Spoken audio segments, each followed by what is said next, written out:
The countdown to football season in Las Vegas is on, from new coaches to Tom Brady and a Raiders coach's incredible story of finding his biological family. That's this week on Nevada Week.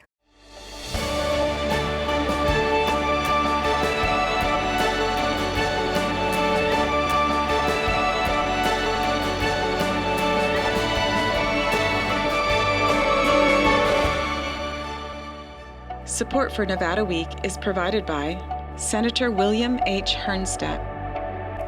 Welcome to Nevada Week. I'm Maria Silva in for Amber Renee Dixon. Growing up, Las Vegas Raiders running backs coach Deland McCullough knew he was adopted and wondered who his biological parents were. He found them decades later, and as it turns out, he had already formed a very special bond with his father without knowing it. Deland and his biological mother, Carol, are here to share their remarkable story. I cannot wait for you to meet them. But first, we're just a few weeks away from the Raiders' first game this season. Both the Las Vegas Raiders and UNLV football will start the season under new leadership. Las Vegas Review-Journal sports columnist Ed Graney spoke to Amber Renee Dixon about those changes, as well as his thoughts on the A's moving forward with the construction of their new stadium. So, Ed, the skepticism surrounding the A's stadium and whether it will get built, is it justified in your opinion? I mean, I think skepticism is always justified until we know what the financing will be, until we know that all the money is in the bank to build the ballpark. So, yeah, I think that's fair.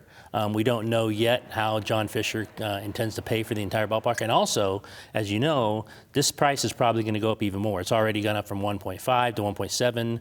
You know, now he's saying it might be $2 billion. There's tariffs to think about, as he talked about. There's cost in construction. So until the entire financing is known, I think skepticism is fair, but I still think it's going to get built.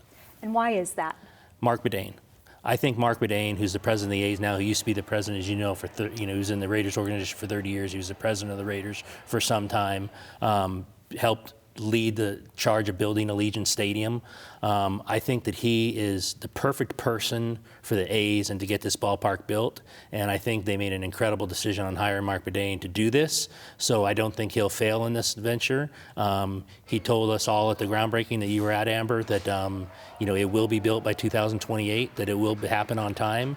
And Mark Bedane has always followed through what he says, so I completely believe him. Yeah, you wrote a nice column on that. And when we spoke with him at the groundbreaking, he kind of downplayed the fact that he used to be with the Raiders for so long, which was a rival of the Athletics. And yes. Now he works for them. Yes. Can you give that perspective to our viewers who may not be familiar with that history?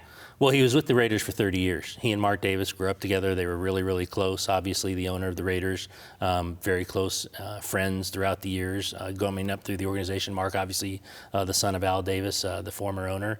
So, yeah, I mean, the A's and the Raiders didn't have the best of relationships in Oakland when it was happening at the Coliseum, and who wanted to move and who didn't want to move and all of that. So I think the two Marks worked well together for years, and then it came to an end when Mark Bedane was stepped away as the Raiders president. I still think there's probably a good relationship there because they were together for so long, but given the kind of animosity between the Raiders and the A's, it is a little ironic that now they'll both be in Las Vegas and they'll both moved here. As for the Raiders, they're coming off a 4-win season. Yes. What do you think about their odds this year, given some of the off-season moves they've made? Well, I think the most important thing was to hire Pete Carroll as the coach. What Pete does is he brings stability to this organization, stability that they haven't had in some time, in my opinion. In his low 70s, he's been around forever. He's one of, I think, only 3 or 4 college coaches to win a college national championship and a Super Bowl. So he's one of the best coaches ever in football in terms of those credentials. And I think Pete just brings a sense of professionalism to the organization and a sense of stability that things are going to get done in a professional manner. Some of the moves they've made in the offseason, I think they've helped them. Geno Smith is the new quarterback, was with Pete in Seattle. I think that's going to help them a lot. I think Geno, like Pete does to the organization, Geno brings stability to the most important position on the field. They've been in flux at quarterback for the last several years. They won't be in flux now with Geno. So I do think, I'll be surprised if it's 4 wins again. I'll be very surprised at that. I think, if you can double your wins in 1 year under Pete and get to the 8-9 range, I think it'd be very successful. When you just talked about Pete Carroll, you mentioned doing things in a professional manner, I think, a couple of times. Why is that so important? Did that not exist, in your opinion, prior? It was just so in flux with so many coaches. And when you have all these different coaches, it's hard to kind of, create a culture and kind of get a consistency in the rooms and in the locker room every day. And I think now with Pete, I think there's going to be that with him because of his experience, and I think that's going to help them tenfold in terms of running a good organization, giving him control of what he needs control of to run that team and to see how he sees fit. And I just think it's his experience is going to mean a lot. You wrote in one of your columns that Geno Smith is like Pete Carroll, but with the helmet on. Right. Yeah. Right. So what do you think they are looking for him to do as far as longevity? Is this more of just as you wrote, a leader who comes in and perhaps help the younger quarterbacks and we're preparing for the future, or let's win now? Well, I think they want to win now. I mean, Pete said it. I mean, Pete's in his low 70s. I don't know how long Pete's going to do this. Who don't know how long Pete's going to do this. And how old is Geno Smith? Geno's in his 30s. Yeah. So, Geno, I think when you look at the contract, I think you go into it thinking a couple years at least. They want him in there in that position for a couple years at least. And you can do a lot in a couple years if you have the right people around him. And I think at least offensively, they've put the right people around him. They have some questions on defense, but I think they want Geno Smith to win games. That's what it comes down to, winning games. I think he has proven his last few years in Seattle, if you look at his numbers, he can win games if he's protected well, if he's kept clean from an offensive line. That's going to be a big challenge to the offensive line to keep him clean and to keep him protected. But I think, he proved enough in Seattle to where if that happens and some of the people he has around him on the Raiders, the Brock Bowers of the world and people like that they'll be able to move the ball, and I think they'll be in games. What have you thought about Tom Brady's involvement in the Raiders? I think it's great because he's a winner. I think you need as many winners as you can in an organization. And obviously he's proven to be not only the greatest quarterback, but, he's one of those guys who most things he touches succeeds. So I think it's great to have him above. I think, he had a lot to do with the hirings of those below him now. And I think, anytime you kind of have a sounding board of a Tom Brady, I think it's great. He's been around. He knows football as well as anyone. He knows what takes to winning culture. He knows what takes to winning championships. And I just think when you have a guy like that to sound things off and to ask him his opinion, you can't go wrong. Should he still be able to be a broadcaster? That's a good question. Well, for his paycheck, he probably thinks he should be good enough to be a broadcaster. Well, look, the owners decided what they decided. So if they decided that, he can be a broadcaster, but he has these limitations on his dealings with the team he's a partial owner of, then I'm not going to go against what they decide. That's their league. That's their decision to make. And that's the decision they made. And he's still a broadcaster. And like I said, he's doing very well for himself. All right. I mean, because I guess the potential conflict of interest could be, what if he broadcasts a Raiders game and talks them up? Yeah. I don't think that's going to happen. So, I think he's got to stay somewhat neutral in the whole Raiders situation, and it's probably best that he's not on Raider games because, for the kind of lack of, or not the lack of, but the conflict of interest like you talk about. But he can stay away from that, and he can comment on other games, and he can call his games, and I think it's a learning experience for him. I don't know if he was the best at it last year. I mean, when you go in and do something like that for the first time, it takes a while to understand the timing of it, the situations of it, when you're supposed to come in and out. I mean, you're an expert at this, and you know how long that takes to really become an expert at it. So, I think he'll get better in the years to come because he's a perfectionist, as we know, in his whole life, and he's not going to fail at something. You also said earlier the greatest quarterback. Do you mean of all time? Tom Brady is the greatest quarterback? I mean, I don't think you can argue with his championships. I think, I don't base everything on championships. I base a lot on it. But what he did as a 6th-round pick to come all the way back and to take over that team, take over that franchise, lead that franchise. And then I think the most important thing was to go to Tampa and win a Super Bowl. That really showed, to me, his greatness, that he could go to a completely different situation, which he was not in tune with like he was with the Patriots, and still win a championship. I thought was, kind of cemented his legacy. Last thing, UNLV football, new coach. Yes, Dan Mullen. Coming off some successful seasons, but then they lose Barry Odom. So what do you foresee for them? Well, he coached at Mississippi State in Florida. He's been at big-time places. He knows big-time people. Spent some years. I think it really helped him that he spent the last few years at ESPN and on the TV side of things. So did Josh Pastner, by the way, the basketball coach. I think it helped both those guys really see their sports from afar, this NIL world, this transfer portal world. So when they got their next opportunity, they really knew going in what it was about and how to approach it. I think Dan Mullen's going to do a really good job.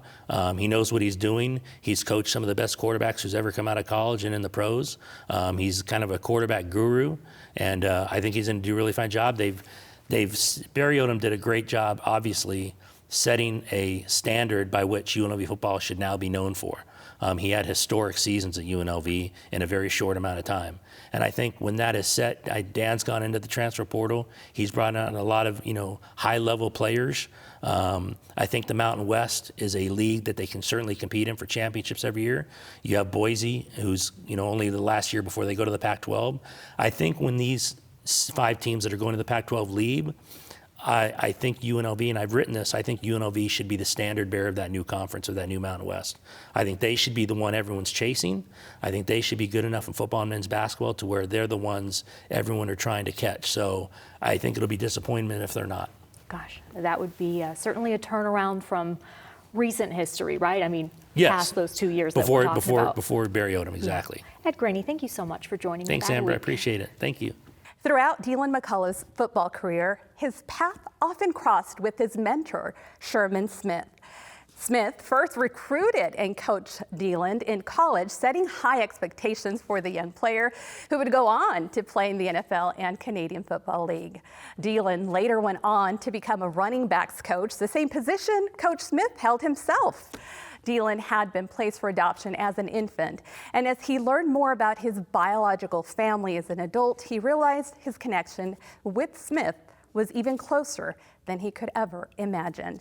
Deland McCullough and his biological mother, Carol Briggs, are here in studio to share their incredible story. Thank you both so much for being here. Thank you for having us. Yep. And it's all now documented in this incredible book. It's called Runs in the Family, an incredible story of football, fatherhood, and belonging. Mm-hmm. Beautiful book. And I want to start out by reading. I've had the chance to read this book, and so many emotions. And I want to start with this part, if it's okay. Hello. Carol's voice was nervous but kind. Deland felt his whole body warm up when he heard it. He was standing in the rays of the brightest, yellowest sun you've ever seen. I'm sure you're wondering what's going on, Deland said. He paused, and then, I'm John. Carol couldn't keep the tears in. It was really him. He told her he'd been looking for her. She told him she'd been looking for him too. Praying to find him, praying to learn that he was okay. This was really happening. Deland took a deep breath and let the tears flow. Mm-hmm.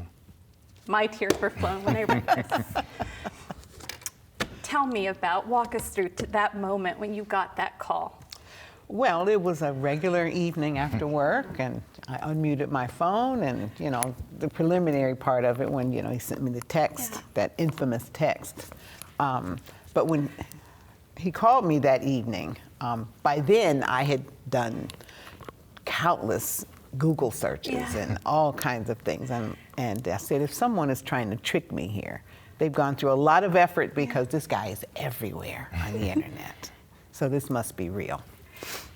And you became somewhat of a private investigator. Mm. You knew you were adopted at a young age, about 7 years old? Yes. But it took you until you were 44 to finally find your biological parents. Why did it take so long? Well, I really didn't look until probably a few years before I found out. So, just like it talks about in the book, there was so many things going on just in my life and just things that was going on that I really didn't take the time to say, look, I'm about to try to find my biological family. And it was changes in adoption laws that did convince you to do that in Pittsburgh. Yes. So once I started looking, I got linked onto a House bill in Pittsburgh that was in the process of going through. So then I said, let me just follow that and that'll kind of, the breadcrumbs were already laid out, and I would do all the work for me. And it's something similar here in Nevada where you as the adoptee can get your records. And let's talk about, that almost took a year to get those records. When you finally got that birth certificate, what was going through your mind?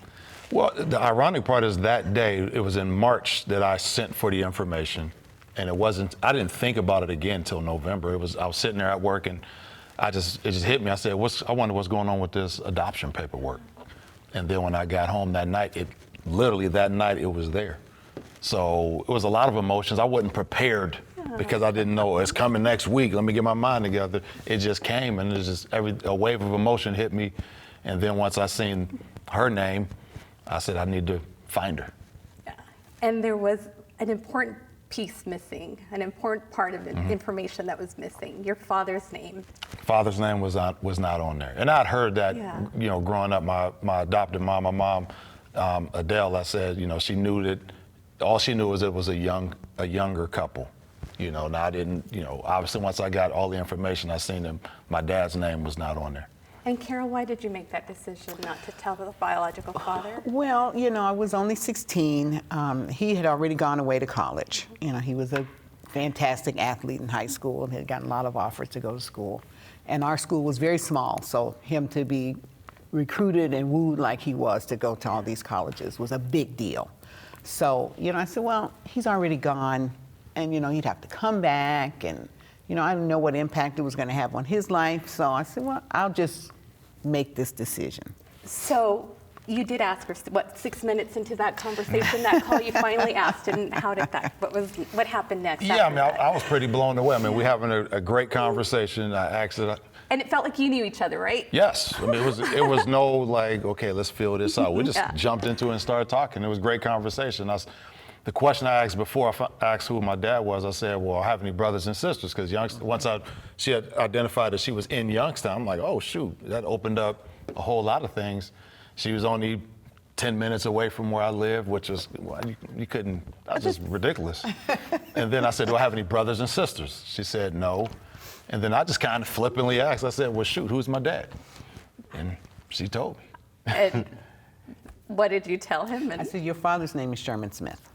And when she said that, I crumbled because I said, and you fell to the floor, literally. Yeah, I was going up these steps, and I just kind of plopped down, and she said, what's wrong? She could hear it in my voice, and I said, oh, I know him. So Coach Smith he recruited me, and he was my coach. And I do want to go back to, he recruited you when you were in high school, and there's this is so many emotions, there's some funny parts in here. Tell me about that, how he drove up in that cherry candy apple red Mercedes. So I didn't even know it was him. I was in English class, I looked down, we just see the car, me and a couple of my buddies, we just see the car.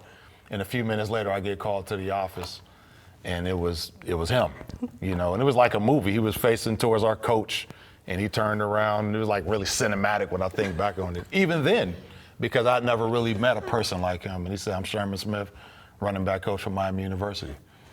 Fate bringing you together. And he remained in your life for so many years. Yes. Tell me about that. So, he obviously recruited. The reason I went to Miami was him. I'd never seen a person like that, been around a person like that who came from where I came from. So I was immediately drawn to him. Ultimately, he left Miami and he moved on in his career, went to the University of Illinois, then he went on to the NFL. But we stayed in contact forever. We stayed in contact all the way up until all of this happened. And there's also a Pete Carroll connection, correct? Yes. Tell me about that. Yeah, so in 2014, I'm the running back coach at Indiana University, and I'm doing these minority internships, and I reached out, and he said, yeah, I want you to come up here and do an internship. They had just won their first Super Bowl, I believe. And here I am. I go up there and I'm with him, at the Seattle internship, and it was just funny. All these little sub stories in there where we were in a staff meeting and Pete was going through his thing. He just stopped in the middle of the staff meeting and said, something is going on here. And he just pointed. He said, we're watching you two guys at practice yesterday. He said, you guys walk the same, point the same. He just made a big joke of it. And me and my Coach Smith at the time, we was just like, whatever, we don't know, but people seen it. And let's talk about when you did reach out to Coach Smith. That call didn't go as you would have hoped. Initially, no. Initially, no. Initially, no, because I mean, I was so excited. Yes, I've been enamored with wanting to know who my biological family was all my life.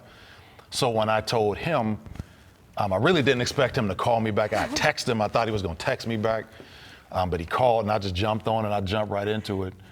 And when I told him, he was pretty blown away. He said, "Yes, I do know Carol." And maybe a minute later, he said, "Look, I need to get off the phone with you. I need to process this." And Carol, you also had a conversation.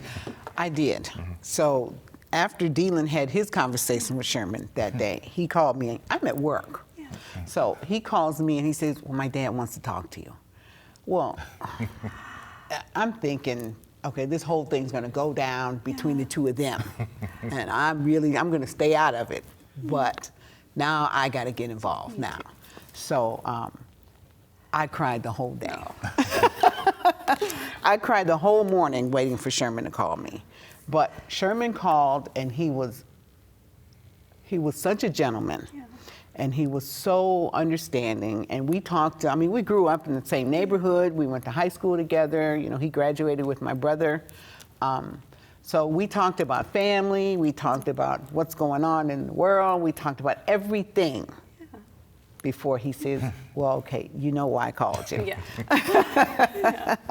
But and I was so afraid that he would have some real negative feelings towards me about not telling him something like this. But he was wonderful. Your families were so accepting, like you said. He understood your decision, why you didn't tell him, Coach Smith. Yes. Your lovely wife, your kids helped find her on Facebook. Well, I mean, you know, as far as the finding part, as soon as I got the original birth record, my son and my wife were kind of messing around. So then, when, you know, later that night when I was in the bed, me and my wife were just kind of looking, and you know, ended up, you know, the next day I ended up finding her. You know, so I mean, I was just, and the crazy part is just how fast it happened. You would think, okay, it's going to take you a while. Carol Briggs, I mean, it's not. I mean, you would think there's a lot, and there probably are a lot of those out there. But just when I did my search, within a few minutes, I found it. It was meant to be. Yeah. It was. It really was. was. And I do have to bring this up, Carol, because it's important. Your mother, before she passed, she told you. What did she tell you? In the years leading up to her passing away, before she got sick or anything, every now and then, every couple months or so, you know, she said, you know, you ought to try to find out where that boy is. And, you know, at the time, first off, there was no Facebook even then. But there's no Facebook. There was no way that I could track him down. There were sites out there where you could put your information out there. You know, you had a baby in this date in this area and, you know, different things. Hope that someone on the other side was looking and would say, oh, that sounds like me. Maybe I should research this some more. But other than that, there was really nothing for me to go with. And I read the part about the call. Again, you have to get this book. Another part that had me crying like a little baby, because I'm very emotional, was when you finally did meet for the first time. Walk us through that. Oh, our meeting. Oh, okay. Look at that smile, says it all. There were a lot of happy tears, right? We couldn't stop touching each other for starters, because the last time I had, don't make me cry. The last time I saw him, he was not even 24 hours old. So to see him, you know, pull up in my driveway and walk in my house that day, it was a lot. Yeah. It was very, as in his words, it was very emotional. And to hug her and hold her. Yeah, it was. I mean, I was blown away. You know, I mean, it's just when I seen her, I was like, oh my goodness. You know. And I do have to. There's another very important person in this story. We have to talk about Adele.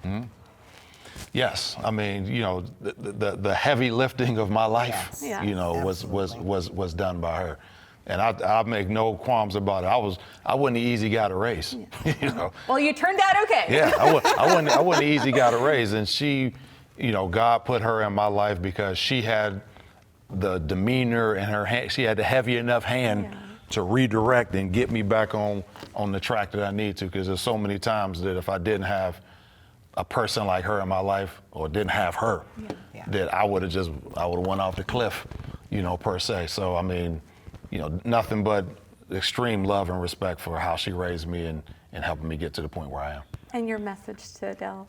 Oh, I'm eternally grateful for, the wonderful job that she did raising him, because my only concern over all of this period was just to know that he was okay, that he had turned out to be a good person. And like Sherman told me on the phone call, and I told him that, I just want to know that he's okay. And Sherman said, I can assure you, your son is better than okay. He is better than okay, and he's someone that you would love to have a relationship with. And I love that you all have a close relationship now. It's beautiful, all your It families is. It is family wonderful. reunions and all. It is wonderful. It's wonderful. And the hope is that this book gets made into a movie. So I need to ask you both. It's in the process, right? You have some big names attached to it. I can't talk about that just yet. Right. Okay, so who do you envision portraying you up on that big screen? Because this needs to be made, and it will be made. Las Vegas is on a mission to become Hollywood 2.0. So any studio execs watching this, I have your next project. All right, go Carol. From the very beginning, I have chosen Taraji P. Henson to play me from the very beginning, because aside from her current projects where, she's just so big and such a big personality in her movies, she is very smart, and she actually had a child when she was young. She moved to Hollywood, she had a child with her, and she had nothing. Yes. So I see where she could have a lot of empathy and understanding for a role like this. I see the resemblance. All right, Taraji. All right, and how about you, Deland? I really don't know. I mean, you see things, in a perfect world, Michael B. Jordan. Yeah, let's go. You know let's what? do it. I will not lie to you. That's the first person that came to my mind. Really? I'm looking in your eye. Yep. All So, right, there you go. Michael B. Jordan and Taraji. There we go. I'll take that. I got some recency bias there, but I like his movies, and I like, the interviews with him. He's a good guy. It is an honor to be sitting next to the both of you. Thank you for sharing your incredible story, and good luck with the season first game against the Seahawks. Preseason game. Yeah, it's going to be interesting. It's going to be fun. Thank you both, and thank you at home for watching. We'll see you next week on Nevada Week.